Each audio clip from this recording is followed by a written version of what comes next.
Hey everyone, welcome back to another Cults movie review with me, Bo, here on the Film Scene Investigation channel. Hope everyone is doing well. In today's video, I will be reviewing the controversial 1978 movie I Spit on Your Grave. Before we get into it, guys, if you haven't already, please do consider subscribing to the channel if you like the content that I do here. All the support is greatly appreciated.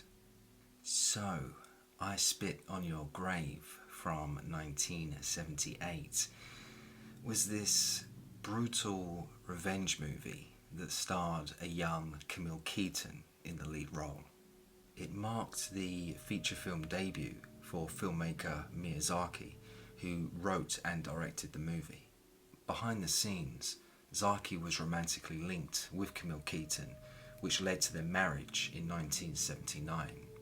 Now, with its graphic depictions of sexual violence, I Spit on Your Grave gained mass notoriety upon its release and was banned in several countries. I saw this movie many years ago when it was first released on DVD. I think it was back in the early 2000s. I had already heard a lot about this movie long before I ever sat down and watched it. So, yeah, going into it, I knew it was going to be an unpleasant experience. So, in terms of the actual story, the movie followed the character Jennifer Hills, who was played by Camille Keaton.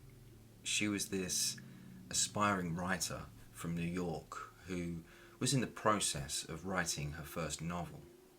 At the beginning of the film, we saw Jennifer leave New York and travel to a remote part of Connecticut where she planned on concentrating on her writing. The hustle and bustle of New York life had taken its toll on Jennifer, who had to get away. She needed some much needed seclusion if she was ever going to make any progress with her writing. She moved in to a small secluded cabin by the lake, but it wasn't long before her presence attracted the attention of some local men who worked at a gas station. Another man called Matthew Duncan, who was played by actor Richard Pace, was tasked with delivering groceries to Jennifer. Matthew, who was this mentally challenged individual, was also friends with the guys back at the gas station, and he told them where Jennifer was staying. From there, Jennifer became the target for these men, who were led by the gas station manager, Johnny Stillman. Johnny, played by actor Aaron Tabar, was a real low-life scumbag who thought he was something special. You know, I must stress that in no way did Jennifer indicate that she was romantically interested in anyone, yet that didn't seem to register with Johnny. So the following day, Jennifer was apprehended by two of the guys who had been cruising around and spotted Jennifer when she was alone in the boat.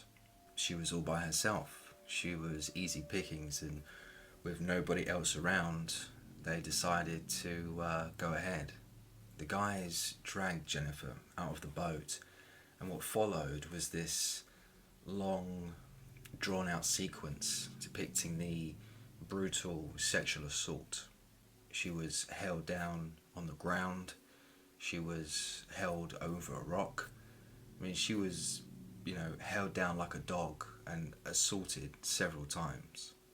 Now, when the attack began,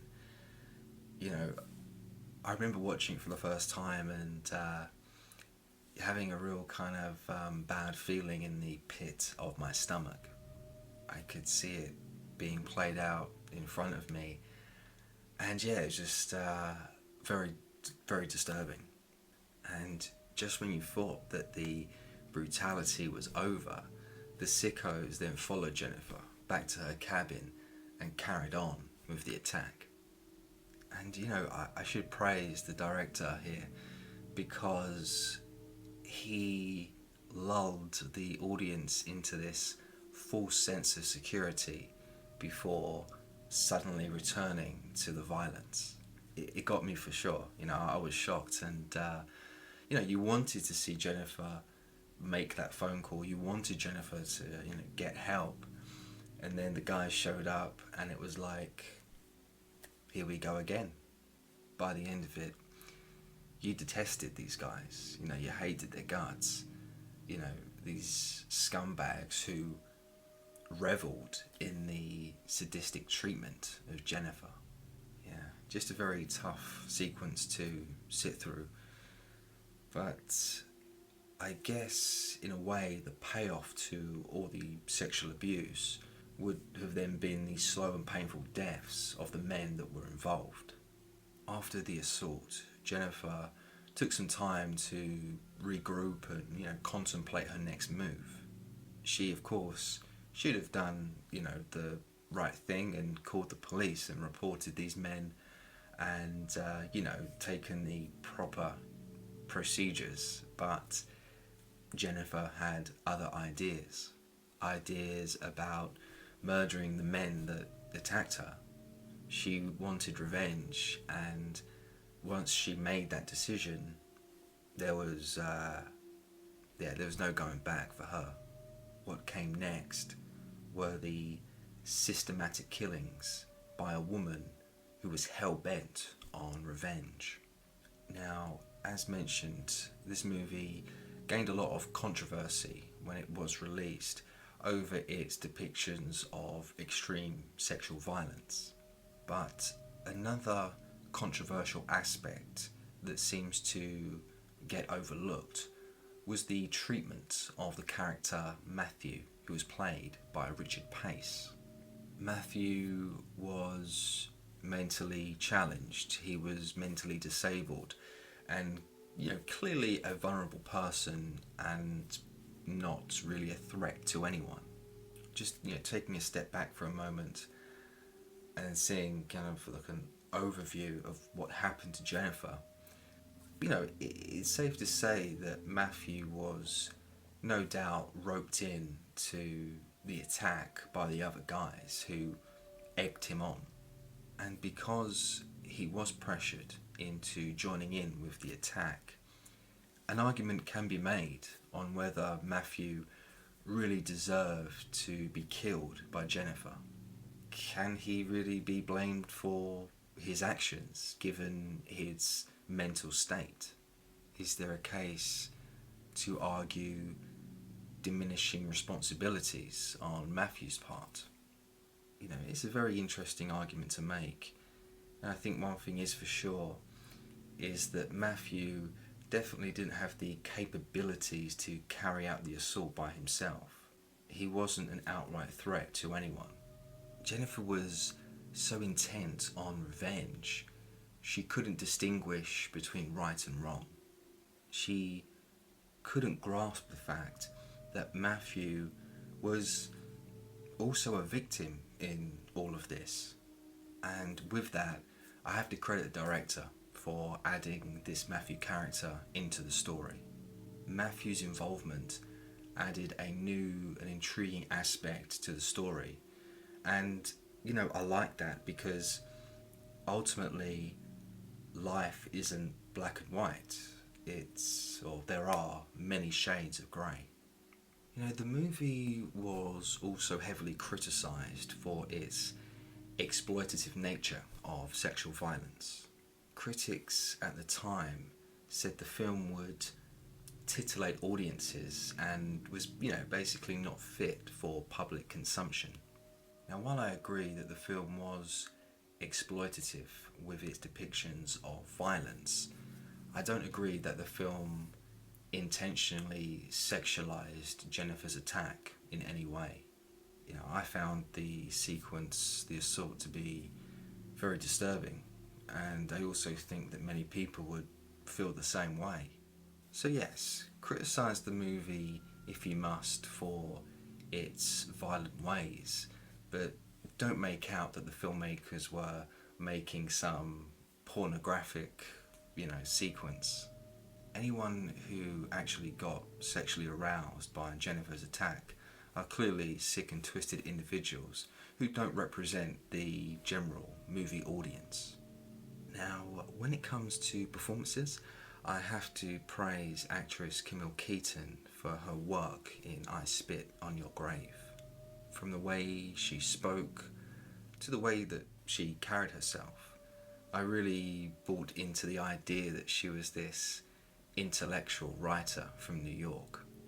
And her transition from innocent woman to this vengeful killer, was executed brilliantly. While in reality, most women would not take Jennifer's approach, it didn't feel silly or outlandish to see Jennifer actually kill her attackers one by one. You felt the character's pain, and all of that was down to Camille Keaton's efforts. So, credit to her. Before we get into dislikes, I just want to also quickly mention my love for the film's title. Ever since I was a kid, the name I Spit on Your Grave was synonymous with the video nasties in the UK. In the eyes of our parents, it was frowned upon to even mention a film like this. But it was for me, and still is, a very powerful title that no doubt helped with the film's marketability. I Spit on Your Grave was a very shocking name that definitely stuck out amongst other film titles. Now, the original title of the movie was called Day of the Woman, and perhaps that was more appropriate, but for me, it lacked imagination, and I, for one, am glad that the film got retitled. And so, dislikes for I Spit on Your Grave from 1978. My biggest dislike for the film would have to be the length of the sexual abuse. Now, don't get me wrong, I completely understand what the director was attempting here. By making the abuse this prolonged and agonizing experience, it made the audience understand just how terrible a situation like that would be. The filmmakers achieved what they set out to do, and so credit to them. But I can't downplay the fact that the length of the sequence, the length of Jennifer's attack, it was so disturbing that it kind of ruins any kind of repeat viewings. Once you've experienced this film in its entirety, there really isn't any need to go back and rewatch. The sequence and the length was almost too uncomfortable to sit through again. And so with that, I do question whether the director could have perhaps toned down the abuse and still got his message across. A tighter edit with maybe less emphasis on the abuse itself may have improved the overall story. And so, ratings for I Spit on Your Grave from 1978. I am going to be rating this movie a solid 4.5 out of 10. I Spit on Your Grave is undeniably a 70s cult classic that went full throttle in its depiction of violent revenge. It also exposed the pain and dehumanization of an innocent person caught in a tragic situation. The movie gets a bad rap and is easily dismissed by many, but for me, I feel that the movie had more substance than people give it credit for. Given the limited budget that the filmmakers were actually working with, I Spit on Your Grave is actually quite an impressive achievement for independent filmmaking. And well, that's all from me today, guys. I do hope you have enjoyed the review of I Spit on Your Grave. I will be back next week with another cult movie review. Don't forget to subscribe, and of course, guys, take care. Bye bye. Like, subscribe.